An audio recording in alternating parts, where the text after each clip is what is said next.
आपका स्वागत है डॉक्टर कलाम स्टडी पॉइंट में। आज हम पढ़ेंगे क्लास 9 की मैथ चैप्टर 5 यूक्लिड की ज्यामिति का परिचय। तो बच्चों, इसमें आपको यूक्लिड की ज्यामिति के कुछ अभिधारणाएं दे रखी हैं, वो आपको समझनी है। बच्चों, आपको यूक्लिड की अभिधारणाएं समझनी है। इसमें कुछ अभिधारणाएं दे रखी हैं यूक्लिड की, वो हम समझते हैं। कहता है कि एक बिंदु से एक अन्य बिंदु तक एक सीधी रेखा खींची जा सकती है। यानी कि अगर हमें दो पॉइंट दे रखे हैं, दो बिंदु दे रखे हैं, तो इनसे हम एक सीधी रेखा खींच सकते हैं। एक से ज्यादा नहीं खींच सकते। क्यों नहीं खींच सकते? क्योंकि अगर एक से ज्यादा हम खींचेंगे भी, तो जैसे हमने ये खींची, ये खींची, ये खींची, तो आप देख रहे हैं कि जब हम एक से ज्यादा इसमें रेखाएं खींच रहे हैं तो वो दोनों पॉइंट को कवर नहीं कर रही है। ठीक है बच्चों, समझ रहे हो? अगर वो दोनों पॉइंट को कवर कर भी रही है, जैसे कि अब मैं ये लाइन खींच रहा हूं, कवर कर रही है, तो ये सीधी नहीं है, सीधी ये है। तो यूक्लिड की पहली अवधारणा क्या कहती है कि एक बिंदु से दूसरी बिंदु तक एक सीधी रेखा खींची जा सकती है।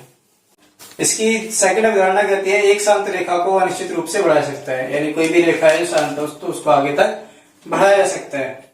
आगे जो इसकी अवधारणा 3 है, वो कहती है किसी को केंद्र मानकर और किसी त्रिज्या से एक वृत्त खींचा जा सकता है। अगर आप एक सेंटर लेते हैं और एक रेडियस लेते हैं, तो इससे आप एक सर्कल खींच सकते हैं। ठीक है, एक से ज्यादा नहीं खींच पाएंगे, क्योंकि अगर रेडियस सेम रहेगी तो सर्कल भी सेम ही रहेगा। इसकी चौथी अवधारणा वो कहती है कि सभी समकोण एक दूसरे के बराबर होते हैं। यानी कि जितने भी समकोण होते हैं, जितने भी समकोण होते हैं,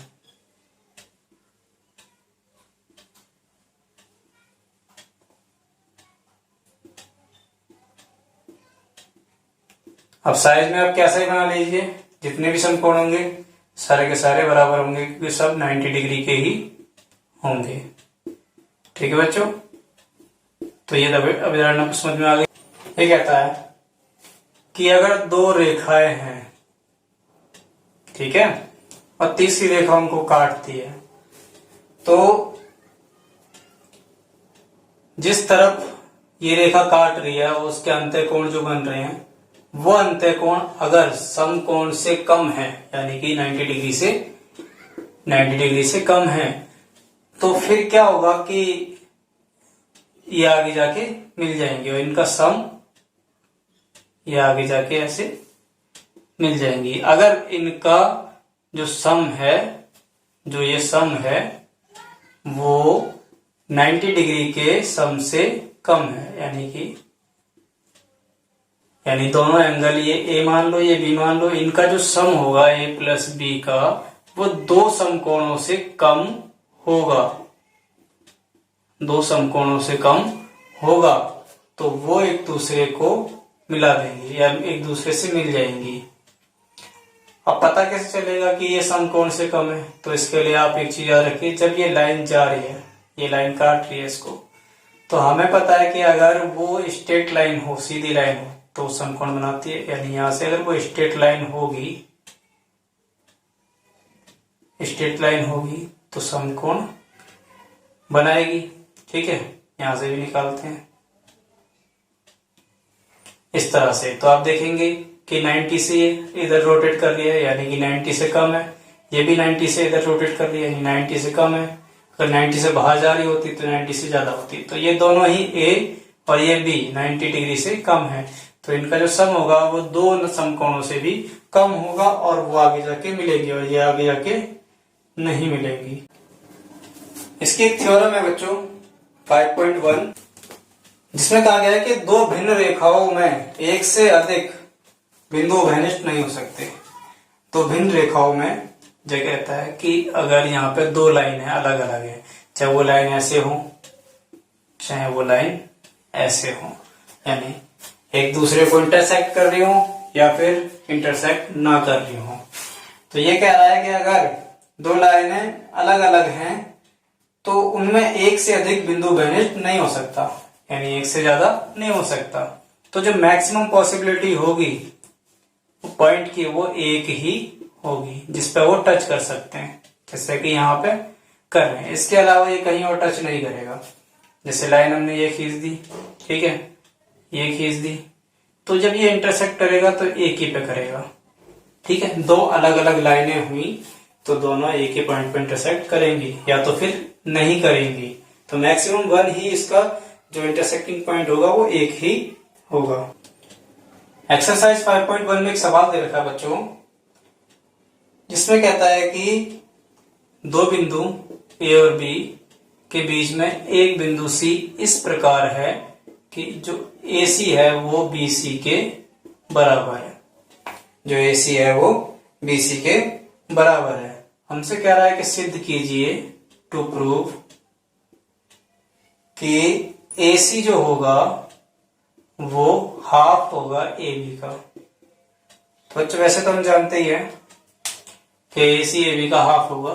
क्यों? क्योंकि AC और BC दोनों बराबर हैं। आप ऐसे भी समझ सकते हैं कि अगर ये दोनों बराबर है तो सपोज करो ये भी 1 होगा, ये भी 1 होगा, तो टोटल होगा कितना? टोटल होगा 2। टोटल 2 होगा तो AC क्या है? इस टोटल का आधा है, यानी इस AB का आधा है। इसको हमें प्रूव ऐसे करना है कि हमको लिखना है AC इक्वल टू BC। ये हमें गिवन है, ये हमें दे रखा है बच्चों। अब ये 2 जब भी आ सकता है जब यहाँ पर 2 हो, और 2 यहाँ पे जब भी बनेगा जब हम AC को एक और बार इसमें ऐड करेंगे। और यहाँ हमारा AB बनाना है। AB जब बनेगा जब AC में हम BC ऐड करेंगे। तो हम करते क्या हैं, दोनों तरफ AC ऐड कर देते हैं। तो क्या करेंगे, ऐड AC बोथ साइड। इधर भी हमने AC ऐड कर दिया और इधर भी हमने AC ऐड कर दिया। तो ये 2 टाइम्स ऑफ AC हो जाएगा। और इधर अगर हम AC और BC को जोड़ते हैं, AC और BC को जोड़ते हैं तो हमारा AB बनेगा, AC। अगर बच्चों हम इसको 1 से मल्टीप्लाई कर लें AB को, कोई फर्क पड़ेगा? नहीं पड़ेगा। ये 2 इसके डिवाइड में पहुंच जाएगा। ये हमें प्रूव करना था।